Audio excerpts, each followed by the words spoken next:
Hello everybody, this is Dandy Dragon, and today I am joined by Ventus. We had a 3v3 quick match game today versus a rather decent group actually. Looking at even a Conk 3 on the opponent's side. We have, I believe I already mentioned Killerdude and Ventus. Ventus, would you like to introduce yourself real quick? Yeah, Ventus. I'm like plat level player. And I'm frequently playing here on the PNG. Yeah. He is a Abbasid slash Delhi player here, mainly on the Abbasid. That has been his main. So we definitely we pulled out all the stops on this game, seeing our opponents. Are you ready to get started? Yeah, I'm good to go. Alrighty. Well, right off the back, we can look at our opponents here. We have Mongols right next to me. Across from the middle, we have the Malian player. And then here in the top corner, we have the Japanese, who is their Conk 3 player. This guy, very skilled history. You don't hit Conk 2, Conk 3 without some good experience. Now I'm doing my standard double scout when I get all the resources or all the sheep. Ventus doing a nice little trick where he goes out and gets sheep for me as well, as he can get the berries. I luck out real quick with the scout.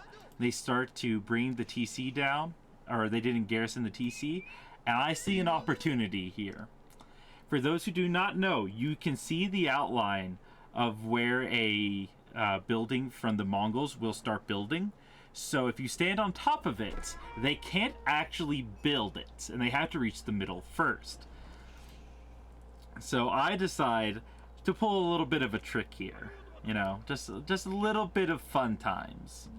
Immediately, he starts pulling off. Now, this is a mistake.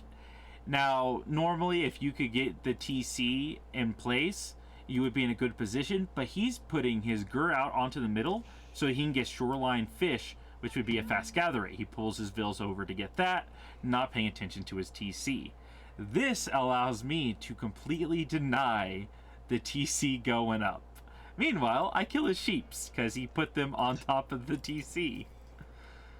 I think this is also around they start calling us in.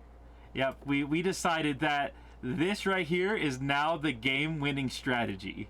Just deny the TC. Because if you can keep him off Vils, every second he's not on here, that's a second he's not producing Vils. We do see the Malian players coming in to support. The Khan is coming in to support. And at this point, I am calling all hands on deck. The longer we can keep this TC just from going up, the more he just can't do anything. I will, of course, just with the double scout, I can actually continue this pressure, so he can't get up. And luckily, the sheep carcass there is getting in the way a little bit. My scout continues to come in. I believe at this point, Ventus, you start making your way over to me, correct? At about I drop off my sheep over to you. Yeah, you drop off a sheep haul for me so I don't get idled, and now you're gonna come take the TC duty. At this point, what he's trying to do is trying to get it up as quickly as possible to make up for the lack of time.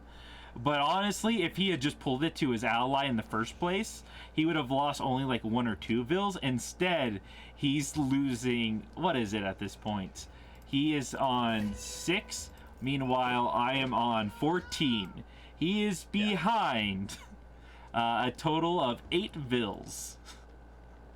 Honestly, the thing that surprised me the most is that in the beginning he didn't just bring his villagers to attack the scout. Well, he needs to get the eco up, and he doesn't realize I'm on double scout. So he doesn't, like, with the Khan and another scout, they should be able to kill it relatively quickly. But obviously, we just pulled the swap duty. So we just, like, you chase away the Khan, and then Killerdude now, since my scout is injured, now Killerdude switches on. There's nothing he can do to get that TC up besides get it in range of another TC. And thinking that he had a moment there to go ahead and get it up on the berries, he goes to put it up and it can't. once again getting stopped by Killerdude Scout. This poor player. We are at the almost 4 minutes and 30-second mark. He is still on 6 vills versus the standard 17. We have done the equivalent of 11 vill kills at this point. We can even look at his eco. He doesn't have the gold to age up. He has enough food, but now he's got to get his Gur moved, and he can't just build a new one because they spent all their wood on the Ovu. So he can't. He has to wait for the Gur to get across to a gold node. So he's moving up into his allied's base, and he finally gets the TC up after Killerdude Scout was sadly perished in battle. That was the chat among Chads, just denying the TC from going up for 5 minutes. And he queues 15 vills right away. There's no time for him to make a mistake. But what's this? Ventus. Is that the military wing I see? Yep. At this point, I was informed of our game plan, which will become very obvious in a moment. Yep. And we were basically like, we got one person down. We just had to take out one other person, and then it's basically game blasters. Yep. And we do scout out the fact that the Japanese went double TC. So if we can take out the second TC before they can make good utilization out of it, they're going to be so resource starved at this point that they can't do anything. Of course, we are seeing the Malian player going into early Donzo. Makes sense. We have, French on the battlefield, aka Joan. Oh, excuse me. Had hiccups. Had to kind of push that down. And we do see the Rams getting prepared. And honestly, you don't need a lot of military with the Abbasid. There are a lot of military production with military wing, as you already start out with 4. And then they don't need siege engineering or whatever the upgrade is called, which allows them to build barracks on the fly.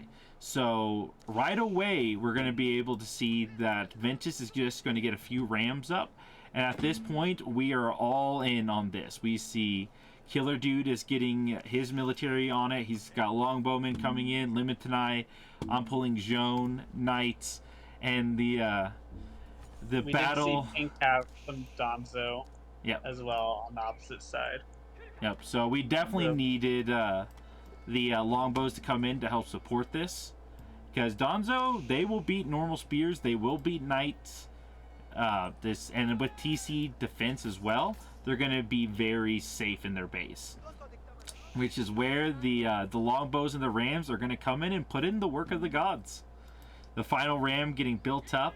Obviously, if you're going to take down a TC, you want about 4. And part of that is so you can bounce your military around between them. If one starts to get destroyed, you can still get into the other. 4 can destroy a TC rather quickly. And it's good to do. Good work. Yeah. At this point, they can see Killer's army moving in, so they're all gathering up. Yep. This will be the clash of wills here. Military v military. We see Killerdude coming in early before us to kind of pull the military away. Sadly, they did not, and they're going to be there ready for us. So I have to pull the knights back. Don't want to throw those away. And then that is where we get the dual battle with the Abbasid military with mine. I'm going to push in, get the Joan ability. The archers on top of that are going to put in some work. There's going to be some free XP basically for Joan, and they're going to go for the second TC or try to destroy the Rams, and it will go down either way. And that will be an immediate surrender from the Mongols and from the Japanese and the Malians. That was a quick game, and honestly, that would not have gone our way, more than likely, if not for that blunder by the Mongols early on. This was a Conk 3 with high diamonds, low Conk players, and I hate to admit it, but I would lose to a Conk 3 like Japanese player any day of the week, and I just can't beat Mongols, so. So what are you thinking there, Ventus? What's your thoughts? I just brought me so much happiness. Just the jank with the Mongols, and then being able to take down a Castle Rush Japanese player, because I've been just destroyed by those mountain samurai recently, Yeah, and they've being able been to the take that down. scourge. In team games especially, you see them all the time. They're all over the place in 1v1s.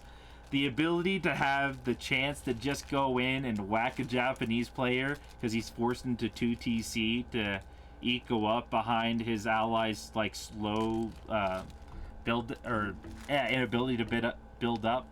There's nothing more beautiful in my mind.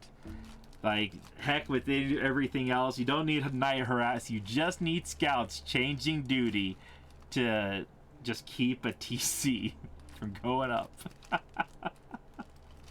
That you know that Mongol player is just got to be seething right now.